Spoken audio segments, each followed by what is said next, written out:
Welcome back. Now, the National African Students Association wants a review of the education funding model to ensure that it responds to students' needs. Now, the Students Association held its first National Congress at Rundu and elected its executive committee. With more on this, I'm joined by Moheba Shivera, who is the Secretary General, as well as Onesmus Iyambo, the spokesperson of the National African Students Association. Gentlemen, good morning and welcome to the show.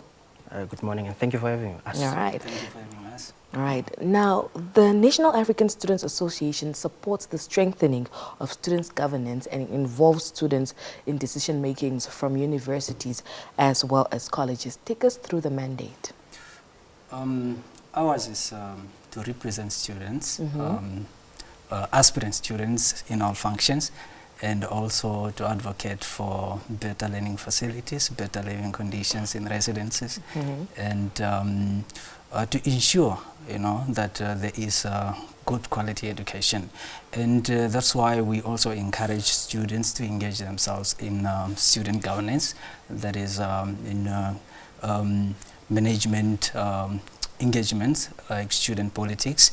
And this is why we are also calling to say that the management should distance itself with student politics, because we have been receiving reports to say that management has been getting too much involved in student politics, and that is a bad thing. Yeah, it's very much bad, because then the leaders that are elected, the student leaders that are elected, they are not independent, because if I was installed there by the management, then who am I advocating for?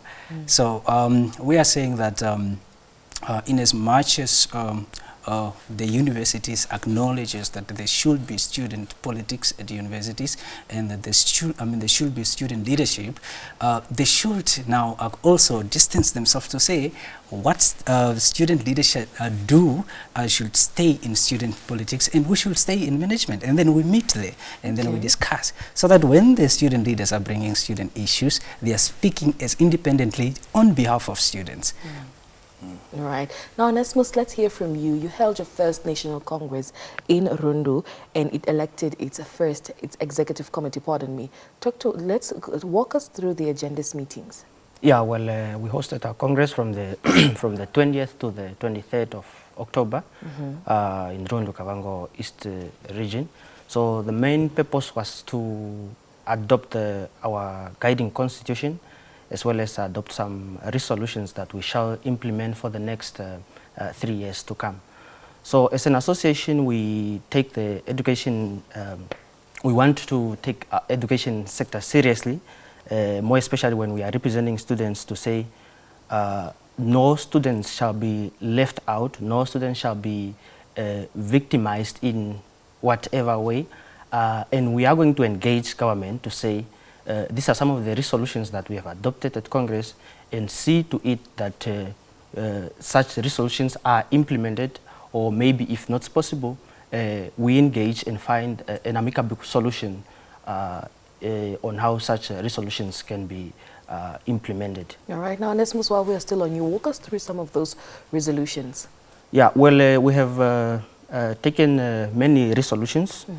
Some of them we have taken the resolution on NSFAF. We have taken a resolution to say, for example, the issue of non-tuition fee. NSFAF gives a non-tuition fee almost at the end of the year, of which, from our perspective as an association, it doesn't make sense. So we have adopted a resolution to say the non-tuition fee must be given on a monthly basis, to say, for example, school starts from, I think, somewhere in March and ends somewhere in November. So divide the non-tuition fee by those 9 months, so that you give the allowance to students per month, so that students are able to attend to their monthly needs, basic needs such as accommodation, transport, and food, because students are struggling throughout the year, because it won't make sense to us to allocate the non-tuition fee almost at the end of the year. Are we now saying students only have needs almost at the end of the year? So that's one of the resolutions we have adopted. Another resolution we have adopted is that these so-called NSFAF loans, to say these so-called loans must be turned into grants, because So you are doing away with loans? Yeah, we are doing away with loans because it doesn't make sense to us, because some people are saying, no, government cannot afford to offer loans to students, but it doesn't make sense to us that there is a single individual, a single person being allocated, for example, fishing rights or fishing quotas, but here there is a national, a government institution, which is NSFAF, with a responsibility and a mandate to fund students, being left to collapse. Actually, it doesn't make sense to us alone, while you are allocating fishing quotas to a single person, and those fishing quotas generates thousands and millions of dollars. So we are saying government must give grants to students and not these so-called loans. Another resolution that we have taken is that we are demanding accountability from NSFAF, because we have been receiving scary reports, and some reports that are very shocking to us. Apparently, millions were paid to ghost students, millions have disappeared from NSFAF. So we are going to engage with NSFAF, we are going to engage with government to demand accountability, to say every money that NSFAF receives from government goes directly to fund students and not to attend to some other funny things that are not benefiting to students. Okay. Yes, Muhepa, kindly add on the resolutions. One of the issues that was raised is the poor service delivery by universities. All universities, or are there specific universities you're referring to? Mostly, generally, I think most of them. What we are saying is that the systems at the university is centralized with, in head centers, which is much difficult when it comes to addressing student issues or any particular issues at a particular campus. Let's say, for example, a campus in Rundu, if they need to fix something, or if they need to do something, they need approval from the main campus, which might take long. And when it comes now to dealing with student issues, for example, like loading of marks and many other issues, it becomes problematic, because then there's only one person dealing with those issues of all campuses. UNAM has about 11 to 12 campuses, and there's only maybe 1 or 2 people dealing with student issues from main campus.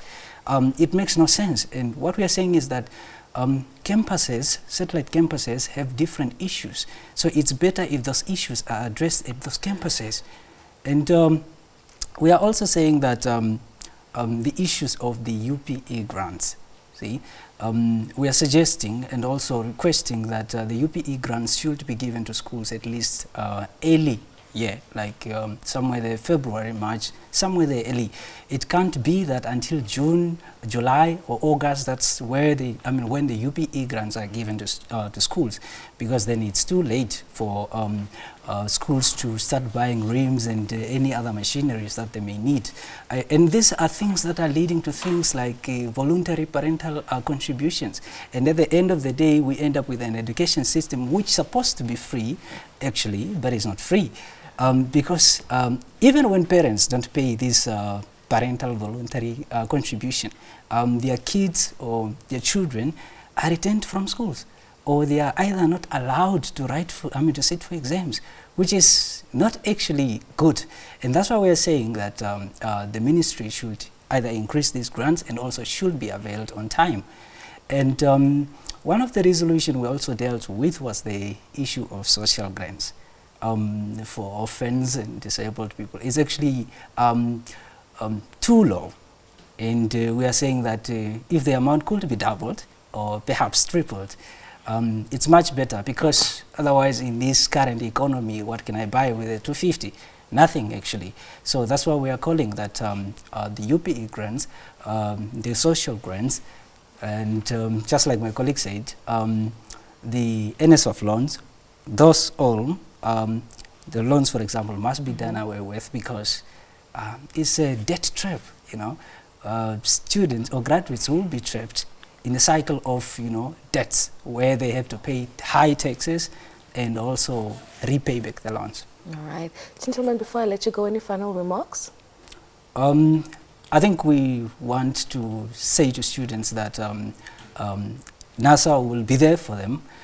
For all their issues, and we are independent in addressing student issues. We have no fear or favor, and students can approach us publicly or by any means to ensure that their students are addressed, and they shouldn't hide anything, just like any reports that we are receiving, and we will make sure that we address this. Yeah, the last remarks is just to inform the students that the National African Student Association is the only formidable student body that is ready and ever prepared to represent the masses of our learners and students without any fear of contradiction whatsoever. So we are urging our students to approach us with their different problems so that we can address them. And we just like to wish all the learners and students that are busy with their exams to good luck, and they must remain resolute and strong. This is part of a journey that we have embarked upon to shape our lives and the future of Namibia.